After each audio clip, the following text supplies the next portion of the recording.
Hello friends, welcome आपका अपने YouTube channel mission with Nitesh में। आज हम आपके लिए टॉपिक लेके आए हैं डाइजेस्टिव सिस्टम। तो डाइजेस्टिव सिस्टम के जितने भी आपका आज तक के डाउट होंगे, आज हम सारे के सारे क्लियर कराने की सोचेंगे यहाँ पे आपके पास। लेकिन आपने वीडियो के अंत तक बने रहना पड़ेगा, इसलिए धैर्य रखो और 5 मिनट देख लो, 6 मिनट अपने आप में जान लग जाएगा। ठीक है, तो स्टार्ट करते हैं डाइजेस्टिव सिस्टम। ठीक है, हिंदी में बात करूं तो पाचन तंत्र। डाइजेशन होता क्या है? सबसे पहली बात, यानी कि पाचन होता क्या है? पाचन का मतलब है भोजन का टूटना, ब्रेकिंग ऑफ फूड। भोजन के टूटने नहीं हम क्या बोलेंगे? डाइजेशन बोलेंगे। जैसे कि मैंने खाना खाया, दांतों नीचे चबाना स्टार्ट करा, डाइजेशन यहीं से स्टार्ट है। भोजन का तो टूटना ही क्या बोला जाएगा? डाइजेशन। तो बेसिकली आपके जो भोजन में टूटने लायक जो चीजें होती हैं वो आपका क्या होता है? कार्बोहाइड्रेट, दूसरा फैट, तीसरा प्रोटीन। ठीक है, बाकी विटामिन मिनरल्स वगैरह जो वो सारे के सारे क्या होते हैं? एब्जॉर्ब होते हैं। तो ब्रेक तो आपके क्या होंगे? कार्बोहाइड्रेट, फैट और प्रोटीन। तो पहली चीज, कार्बोहाइड्रेट किस फॉर्म में टूटेगा? तो कार्बोहाइड्रेट टूटेगा ग्लूकोज की फॉर्म में। फैट किस फॉर्म में टूटेगा? फैटी एसिड की फॉर्म में। और प्रोटीन किस फॉर्म में टूटेगा? अमीनो एसिड की फॉर्म में। ठीक है, यानी कि मैं बोल सकता हूं कि प्रोटीन अमीनो एसिड से मिलकर बना है, या प्रोटीन की जो यूनिट है वो क्या है? अमीनो एसिड से। ठीक है, तो एक चीज यहां पे और देख लेना, इनके बीच जो बॉन्ड होता है ना, कार्बोहाइड्रेट ग्लूकोज वगैरह के बीच में जो बॉन्ड होता है उसको बोलते हैं हम ग्लाइकोसिडिक बॉन्ड। क्या बोलते हैं? ये पेपर में आता है क्वेश्चन, ग्लाइकोसिडिक बॉन्ड का। और एक प्रोटीन से आएगा, यानी कि अमीनो एसिड्स के बीच में जो बॉन्ड होता है उसको हम क्या बोलते हैं? Peptide bond. क्या बोलते हैं भाई? Peptide bond. तो ये इंपॉर्टेंट है, दोनों चीज याद रखोगे। ठीक है, तो दो ग्लूकोज पार्टिकल के बीच में जो बॉन्ड होगा वो क्या होगा आपका? ग्लाइकोसिडिक। और प्रोटीन अमीनो एसिड्स के बीच में कौन सा होगा? Peptide bond. ठीक है, तो ये ग्लूकोज की फॉर्म में ब्रेक हुए, फैट आपके फैटी एसिड की फॉर्म में, प्रोटीन आपके अमीनो एसिड की फॉर्म में। इसके बाद ये क्या होंगे? हमारी बॉडी के अंदर एब्जॉर्ब होंगे। क्या होंगे? एब्जॉर्ब। किसकी मदद से? ब्लड की मदद से। ब्लड की मदद से ये हमारी बॉडी के अंदर क्या होंगे? सेल्स तक, हमारी बॉडी की जितनी भी सेल्स है सभी में क्या हो जाएंगे? एब्जॉर्ब या एसिमिलेट हो जाएंगे, ऐसे फैटी एसिड भी, अमीनो एसिड्स भी। ठीक है, और हमारी सेल्स में जाके हमें क्या मिलती है? एनर्जी मिलती है।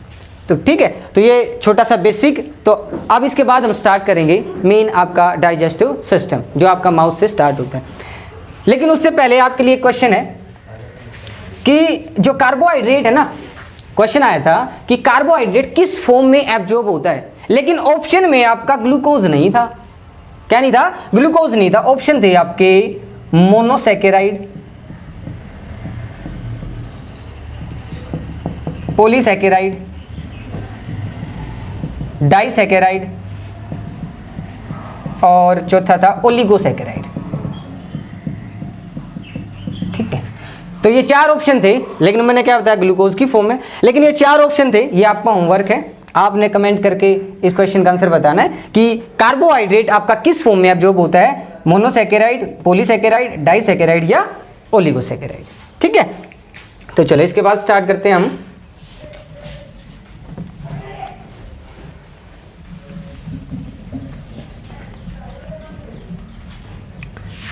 आपका मेन डाइजेस्टिव सिस्टम।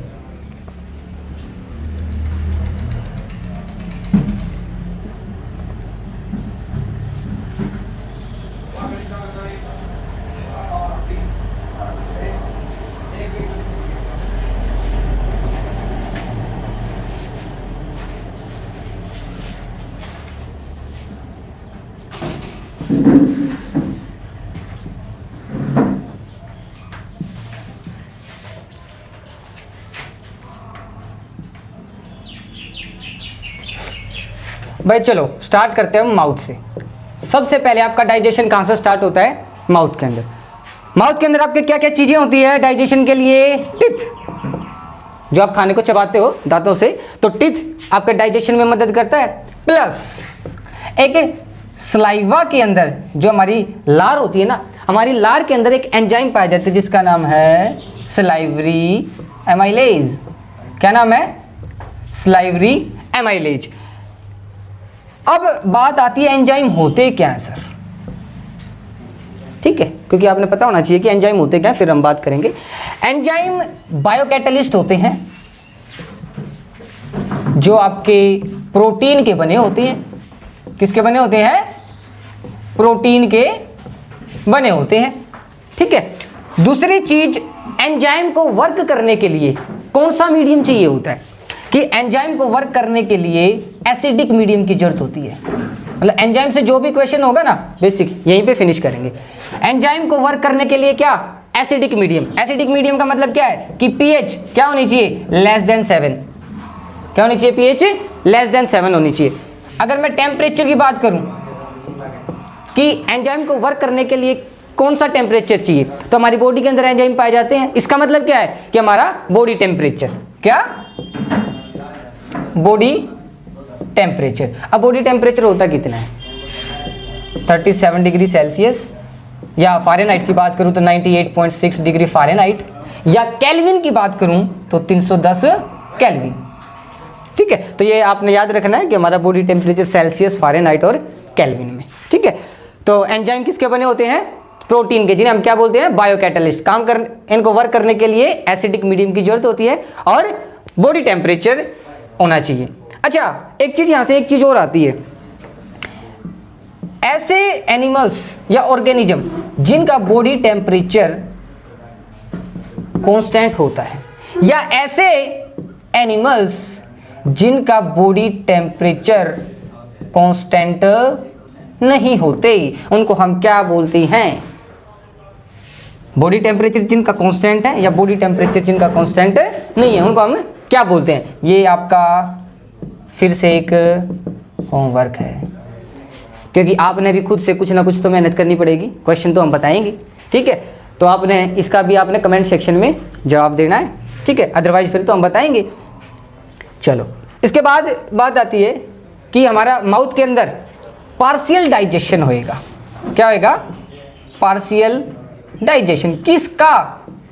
कार्बोहाइड्रेट का। किसका सर? कार्बोहाइड्रेट का। यानी कि माउथ के अंदर आपका पार्शियल डाइजेशन होता है कार्बोहाइड्रेट का। उसके लिए रेस्पॉन्सिबल फैक्टर क्या क्या होते हैं? टिथ प्लस सलाइवा के अंदर जो एंजाइम पाया जाता है सलाइवरी एमाइलेज। इतनी बात आपने याद रखनी है। अब इसके बाद आपका भोजन आपने खाया, कहाँ आएगा? ईसोफेगस। यहाँ से फूड यहाँ आया, इसको आप क्या बोलते हो? ईसोफेगस। ईसोफेगस, या मैं बोलूँ आहार नली, ठीक है। तो ईसोफेगस में फूड आया, तो क्या ईसोफेगस में कोई डाइजेशन होगा? नहीं होगा। ईसोफेगस में ना तो कोई डाइजेशन होता है, ना कोई एब्जॉर्प्शन होता है। ये केवल एक पाइप है जिसके थ्रू आपका ब्लड माउथ से कहाँ आता है? स्टमक के अंदर। समझे? यानी कि ईसोफेगस केवल एक पाइप है जो आपके फूड को कहां तक लेके आती है? स्टमक के अंदर लेके आती है। तो इसका मतलब ईसोफेगस, इसको इरेज कर देता हूं, कि ईसोफेगस में आपका नो डाइजेशन, नो एब्जॉर्प्शन। ना तो कोई डाइजेशन होता है, ना कोई आपका एब्जॉर्प्शन होता है। और जब आपका भोजन इस ईसोफेगस में आता है ना, तो आपकी एक वेव उत्पन्न होती है जो आपके फूड को नीचे ईसोफेगस के अंदर धकेलती है। उस वेव का नाम क्या है? The wave which push the food into oesophagus या पाइप, ठीक है। उसका नाम है पेरिस्टालिसिस। क्या नाम उसका? पेरिस्टालिसिस। तो ये याद रखोगे कि हमारे माउथ से जो आता है ना स्टमक के अंदर, तो जो आपका फूड जो पुश किया जाता है वो कौन सी वेव के द्वारा पुश किया जाता है? पेरिस्टालिसिस। याद रखोगे। ईसोफेगस का काम खत्म। फिर बात आती है आपकी यहाँ स्टमक, ठीक है।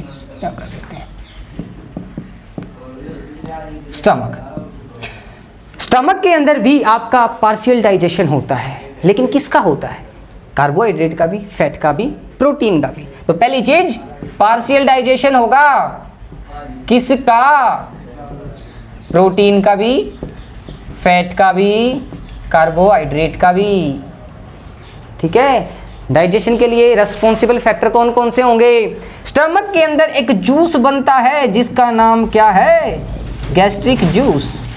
जिसका नाम क्या है? Gastric juice. इस जूस के अंदर आपका एक पेप्सिन एंजाइम होता है प्लस आपका HCl हाइड्रोक्लोरिक एसिड होता है।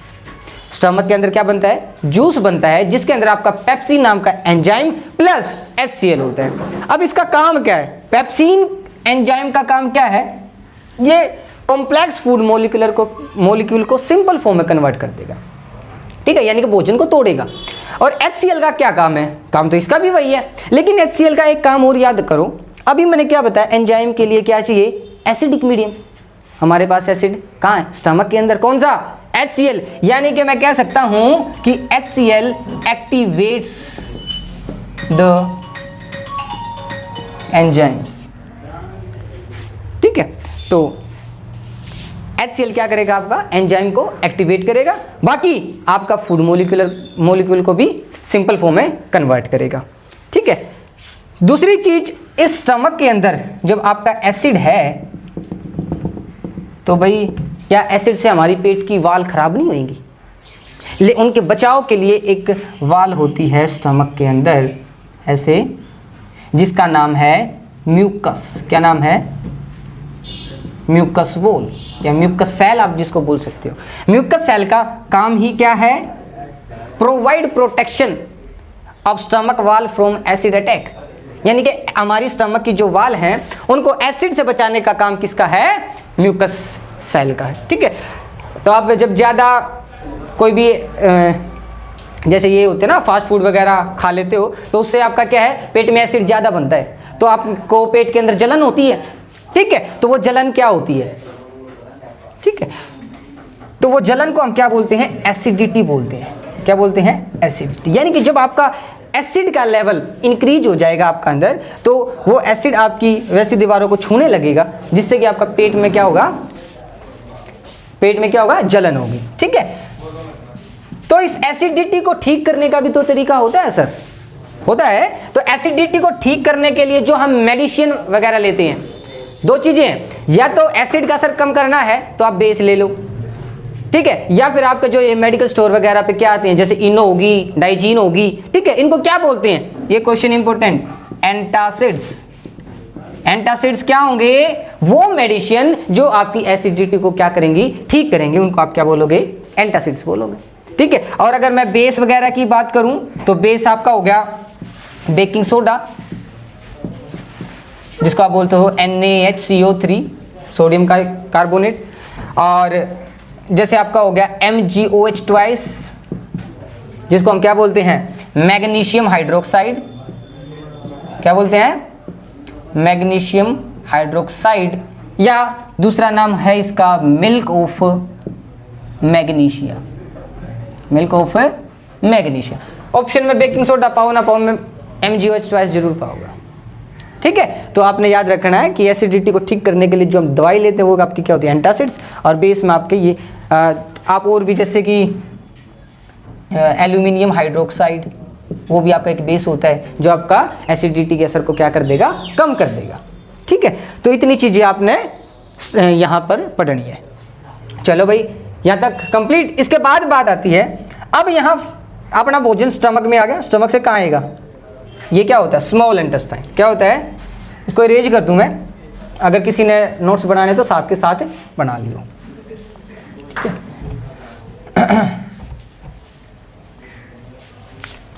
ये हो गया आपका स्मॉल इंटेस्टाइन। नाम स्मॉल है लेकिन होती बड़ी है, हमारे शरीर में सबसे बड़ी। स्मॉल इंटेस्टाइन, इसकी लेंथ होती है अप्रोक्स 6.25 मीटर। कितनी होती है? अप्रोक्स 6.25 मीटर स्मॉल इंटेस्टाइन की लेंथ होती है। और सबसे इंपॉर्टेंट पोर्शन यहां से बहुत सारे क्वेश्चन बनेंगे। क्या क्या बनेंगे? स्मॉल इंटेस्टाइन से जस्ट ऊपर ये स्टमक और इसके बीच में ये क्या बताया था मैंने? पेनक्रियाज। क्या बताया था? पेनक्रियाज।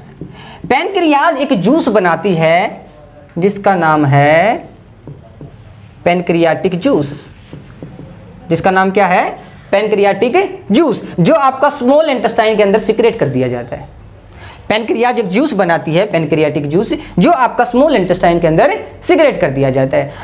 इस पैनक्रियाटिक जूस के अंदर आपके एंजाइम पाए जाते हैं।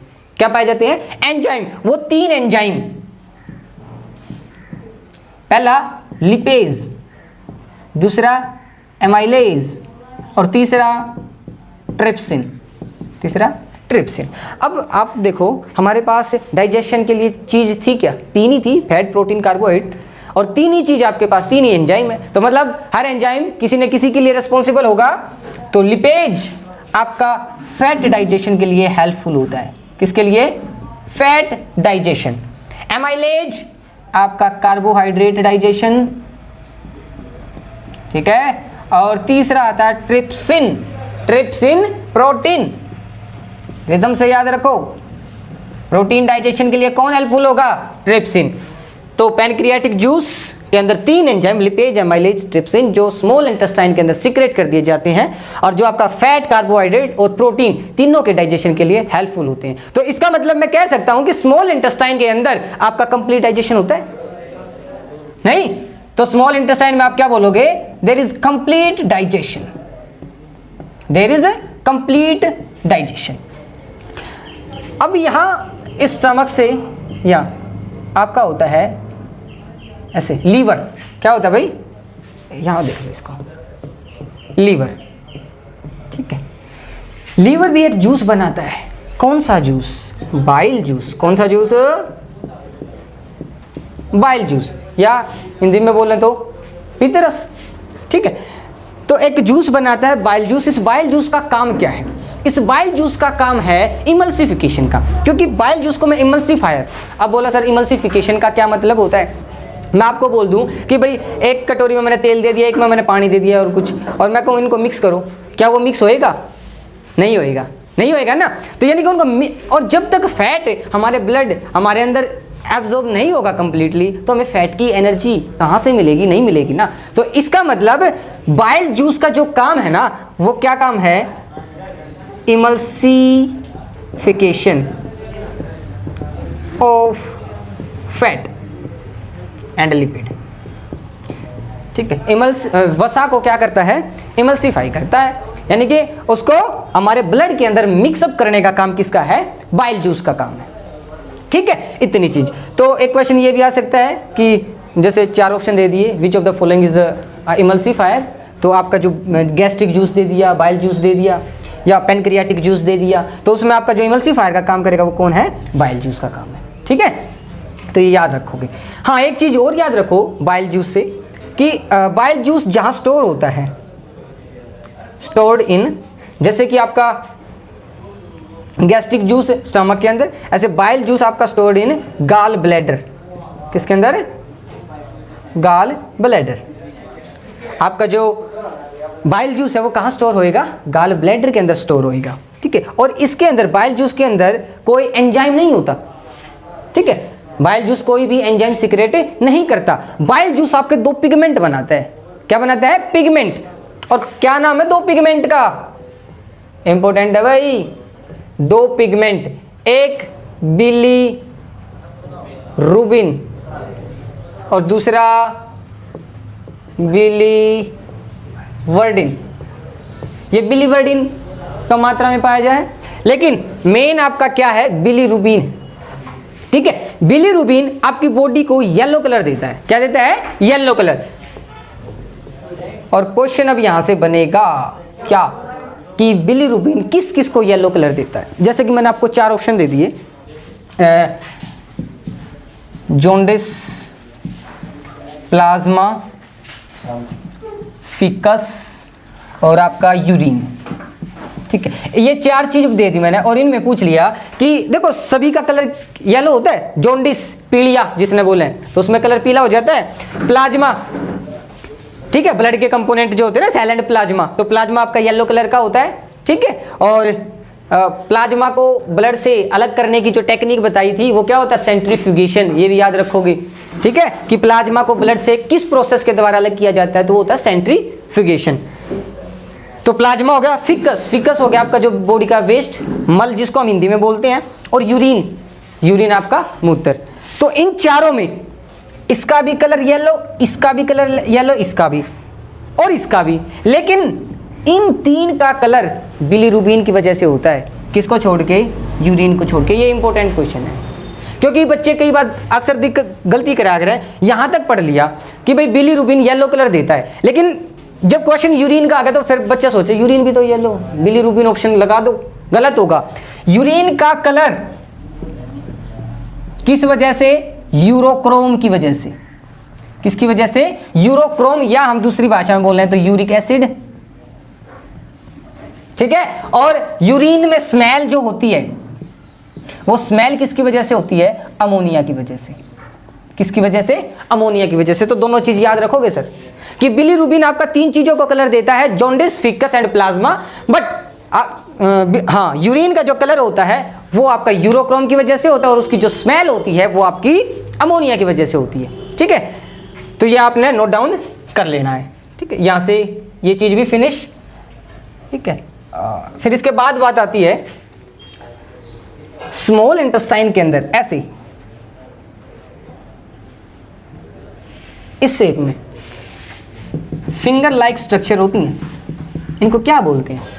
स्मॉल इंटेस्टाइन के जो सरफेस होता है उस पे कुछ फिंगर लाइक प्रोजेक्शंस होती हैं, जिनको नाम दिया विलई। क्या नाम है? विली। क्या काम होता है इसका? इस विली का काम होता है कि जो स्टमक से फूड आया उसको क्या करना, जल्दी जल्दी क्या करना, एब्जॉर्ब करना, ठीक है। तो स्मॉल इंटेस्टाइन के अंदर विलई का काम क्या है कि विलई आपका स्मॉल इंटेस्टाइन के सरफेस एरिया को बढ़ा देता है। दूसरी चीज आपका एब्जॉर्प्शन रेट भी क्या कर देता है? बढ़ा देता है। जितना ज्यादा सरफेस होगा उतना ही ज्यादा चीजों को क्या करेंगे? एब्जॉर्ब करेंगे। तो विलई का काम दो हो गया, एक तो surface area of small intestine increase, और दूसरा एब्जॉर्प्शन रेट। किसकी? खाने की। एब्जॉर्प्शन रेट को भी क्या करेगा? बढ़ाएगा। तो ये आपने विलई याद रखना है। कैसी होती हैं? फिंगर लाइक प्रोजेक्शन होती है। कहां पाई जाती है? स्मॉल इंटेस्टाइन के सरफेस पे पाई जाती है, ठीक है। तो इतना आपने कर लेना। तो ये सारा का सारा स्मॉल इंटेस्टाइन में ही सीक्रेट होगा। बाइल जूस भी यहाँ सीक्रेट होता है, ठीक है। स्मॉल इंटेस्टाइन, पैनक्रियाटिक जूस भी स्मॉल इंटेस्टाइन में। तो ये सारा पोर्शन स्मॉल इंटेस्टाइन में था, ये सारा डाइजेशन। तो इसलिए मैं बोलता हूँ कि स्मॉल इंटेस्टाइन में आपका क्या होता है? कंप्लीट डाइजेशन होता है। अब भाई डाइजेशन तो हो गया, अब यहाँ से जो ये थोड़ी ब्रॉड होनी स्टार्ट हुई ना, इसको बोलते हैं लार्ज इंटेस्टाइन। क्या बोलते हैं? Large intestine. इसकी जो लेंथ होती है वो होती है 1.5 मीटर के अप्रोक्स। कितना होता है? 1.5। कहने में बड़ी है लेकिन है छोटी, बताया था ना। तो लार्ज इंटेस्टाइन, यहां तक तो सारा का सारा डाइजेशन होगा। तो लार्ज इंटेस्टाइन में क्या होगा? एब्जॉर्प्शन होगा। क्या होगा? एब्जॉर्प्शन। तो मैं कहूंगा कि लार्ज इंटेस्टाइन में, इधर लिख लो, नो डाइजेशन, कोई डाइजेशन नहीं होगा, ओनली एब्जॉर्प्शन। ओनली क्या होगा? एब्जॉर्प्शन। एक पार्ट और बताया था जहां पे आपका कोई डाइजेशन नहीं था, इसोफेगस। तो याद रखोगे अगर क्वेश्चन ये आ गया कि नो डाइजेशन नो एब्जॉर्प्शन वाला पार्ट कौन सा होता है, तो आप कहोगे इसोफेगस। और अगर क्वेश्चन ये आ गया कि एब्जॉर्प्शन नो डाइजेशन या नो डाइजेशन एब्जॉर्प्शन, तो आप क्या कहोगे? Large intestine. क्योंकि लार्ज इंटेस्टाइन में आपका एब्जॉर्प्शन तो होता है, वाटर एंड मिनरल्स वगैरह का एब्जॉर्प्शन आपका लार्ज इंटेस्टाइन में होगा, लेकिन डाइजेशन नहीं होगा, ठीक है। दूसरी चीज क्या होती है? लार्ज इंटेस्टाइन में आपका फीकस फॉर्मेशन होता है। जो आपका बॉडी का जो वेस्ट बन गया, जिसको हम मल बोलते हैं, फीकस फॉर्मेशन आपका कहाँ होगा? लार्ज इंटेस्टाइन के अंदर। और अब ये फीकस स्टोर्ड होगा इन रेक्टम। कहाँ? रेक्टम पार्ट में, ठीक है। और ये होता है आपका एनस, ठीक है। और रेक्टम में स्टोर होके थ्रू आउट फ्रॉम एनस, ठीक है। एनस से आप क्या करोगे? इसको बाहर निकाल दोगे, ठीक है। तो ये था आपका डाइजेशन, ठीक है। अब एक दो चीजें भाई, यहाँ जो लार्ज इंटेस्टाइन स्टार्ट होती है ना, यहाँ पे एक ऐसी शेप होती है जिसको हम बोलते हैं अपेंडिक्स। क्या बोलते हैं? अपेंडिक्स। क्या काम होता है इस अपेंडिक्स का? बेसिकली कुछ काम नहीं, क्योंकि अपेंडिक्स का पहले काम, जैसे बंदर वगैरह है, बंदर वगैरह में ये काम की चीज है, लेकिन हमारे अंदर इसका कोई काम नहीं, इसलिए अपेंडिक्स को हम बोलते हैं वेस्टिगल ऑर्गन। क्या बोलते हैं? वेस्टिगल ऑर्गन। वेस्टिगल ऑर्गन। वेस्टिगल ऑर्गन का मतलब क्या है? वेस्टिगल ऑर्गन उसको बोलेंगे जिसका हमारी बॉडी के अंदर कोई यूज ही नहीं है, तो हम बोलते हैं कि अपेंडिक्स का कोई यूज नहीं है, इसलिए अपेंडिक्स को किस में डाल दिया? वेस्टिगल ऑर्गन में। तो फर्स्ट वेस्टिगल ऑर्गन कौन होगा? अपेंडिक्स। एक क्वेश्चन और आता है कि सेकंड वेस्टिगल ऑर्गन कौन सा होगा? मतलब इसका मतलब हमारी बॉडी में और भी है जो आपका किसी काम का नहीं है, तो वो कौन सा पार्ट होता है या कौन सा ऑर्गन होता है? तो वो जो होता है वो होता है आपका विजडम टिथ, अक्कल दाढ़। क्या होता है? अक्कल दाढ़, है ना? जब दर्द होया करे उसका कोई काम ना होता, ठीक है, लेकिन वो आती है। तो विजडम टिथ भी आपका क्या होता है? वेस्टिगल ऑर्गन होता है। तो आपकी बॉडी के अंदर अपेंडिक्स और विजडम टिथ दोनों क्या होते हैं? क्या होते हैं? वेस्टिगल ऑर्गन होते हैं। तो अपेंडिक्स में ये याद रख लेना कि जैसे आप मान लो हम कच्चे फल खावें या सेलुलोज, क्योंकि कच्चे फल का जो छिलका होता है उसमें क्या होता है? सेलुलोज होता है, उसको पचाने के लिए अपेंडिक्स इज मच बेटर, क्योंकि अपेंडिक्स के अंदर स्पेशल टाइप ऑफ माइक्रोब होते हैं जो आपके कच्चे फल के छिलके वगैरह, सेलुलोज जो भी है, ठीक है, उसको क्या कर देता है? डाइजेस्ट कर देता है। तो इसका मतलब ये मत सोचो कि भाई वेस्टिगल क्यों मानना गया? क्योंकि अब हम सारी चीजें क्या करते हैं? पका के खाते हैं, कच्ची चीज कुछ खाते नहीं, तो इसलिए बोला गया इसको कि आज मॉडर्न टाइम आ गया तो भाई अपेंडिक्स इज अ वेस्टिगल ऑर्गन, ठीक है, लेकिन बहुत काम की चीज होती है, ठीक है। तो इतनी बात। तो अब जो ये माउथ से लेके जो जितना पोर्शन है, स्टमक आ गया, small intestine, large intestine, anus, इस पूरी की पूरी कैनाल को क्या बोलेंगे? The tube from mouth to anus is called alimentary canal, is called alimentary canal. तो एलिमेंट्री कैनाल आपका क्या होगा? ये पूरा का पूरा माउथ से लेके एनस तक जितना भी पार्ट है, ये सारा का सारा आपका किस में आ जाएगा? एलिमेंट्री कैनाल में आ जाएगा, ठीक है। तो ये था आपका डाइजेस्टिव सिस्टम, जिसमें मैं ज़्यादा से ज़्यादा जितना भी आपका क्वेश्चन बनने लायक थे तो वो सारे के सारे मैंने करवाने की कोशिश करी है। फिर भी अगर आपके कोई डाउट रहते हैं तो आप कमेंट में या आपको व्हाट्सएप का ग्रुप का लिंक दे दिया जाएगा, तो उसमें आप पूछ सकते हो किसी भी टाइम। और तो एक बार दोबारा से मैं आपको ओवरव्यू करा देता हूँ क्या क्या चीज़ थी कि भाई डाइजेशन स्टार्ट्स फ्रॉम माउथ, ठीक है। माउथ के अंदर आपके टीथ और क्या होता है? स्लाइवा होता है। तो स्लाइवा के अंदर एक एंजाइम पाया जाता है जिसका नाम है स्लाइवरी एमाइलेज, ठीक है। तो एंजाइम क्या होते हैं? एंजाइम आपके प्रोटीन के बने होते हैं जिनको हम बायोकैटालिस्ट बोलते हैं, ठीक है, जिनको काम करने के लिए एसिडिक मीडियम चाहिए और बॉडी का टेम्परेचर चाहिए। तो बॉडी टेम्परेचर आपका नॉर्मल होता कितना है? 37 डिग्री सेल्सियस, 98.6 डिग्री फ़ारेनहाइट या 310 केल्विन, ठीक है। फिर आपका खाना आया कहाँ? ईसोफेगस। ईसोफेगस में कोई डाइजेशन नहीं, कोई एब्जॉर्प्शन नहीं, क्योंकि ये केवल पाइप है जिसके थ्रू आपका खाना कहाँ आता है? स्टमक के अंदर आता है। तो स्टमक के अंदर आया तो स्टमक के अंदर आपके एक जूस बनता है जिसका नाम है गैस्ट्रिक जूस, जिसके अंदर आपका एक एंजाइम पेप्सिन नाम का एंजाइम प्लस आपका क्या होता है? HCl होता है, ठीक है। और यहाँ पे आपका क्या होता है? पार्शियल डाइजेशन होता है प्रोटीन, फैट एंड कार्बोहाइड्रेट का। तो फिर आपका जो भोजन है वो कहाँ पे? स्मॉल इंटेस्टाइन के अंदर आया। तो स्मॉल इंटेस्टाइन से पहले आपका क्या? ये पेनक्रियाज जो एक जूस बनाती है, पेनक्रियाटिक जूस, जिसमें आपके 3 टाइप के एंजाइम पाए जाते हैं। कौन कौन सा? ट्रिप्सिन, एमाइलेज और लिपेज। किस किस के लिए? लिपेज आपका फैट डाइजेशन हो गया, एमाइलेज यहाँ भी पढ़ा था तो याद रखोगे कार्बोहाइड्रेट, क्योंकि माउथ के अंदर भी कार्बोहाइड्रेट का पार्शियल डाइजेशन था। और उसके बाद जो ट्रिप्सिन है वो आपका प्रोटीन के डाइजेशन के लिए हेल्पफुल होगा। फिर उसके बाद बात आई आपकी लीवर। लीवर भी एक जूस बनाता है जिसका नाम है बाइल जूस, जो आपका इमल्सिफिकेशन का काम करता है, ठीक है। तो इमल्सिफिकेशन के एग्जांपल आप ये याद रख लो कि जैसे पेंट वगैरह है, ठीक है, दही वगैरह, वो सभी के सभी क्या है? इमल्सिफिकेशन का एग्जांपल है, ठीक है। तो वो भी आप याद रखोगे तो ये क्वेश्चन वगैरह में भी पुट अप हो जाएंगे। तो बाइल जूस कोई एंजाइम नहीं बनाता, ये जरूर याद रखना कि बाइल जूस कोई एंजाइम नहीं बनाता, वो केवल 2 पिगमेंट बनाता है। पिगमेंट का नाम है बिलीरुबिन और बिलीवर्डिन, जिसमें बिलीवर्डिन बेसिकली आपका ग्रीन कलर देता है, जो बेहद ही कम मात्रा में, ठीक है। इंपॉर्टेंट है बिलीरुबिन जो आपको येलो कलर देता है। तो कहते हैं ना पीलिया जब हो जाए तो पीलिया में बॉडी का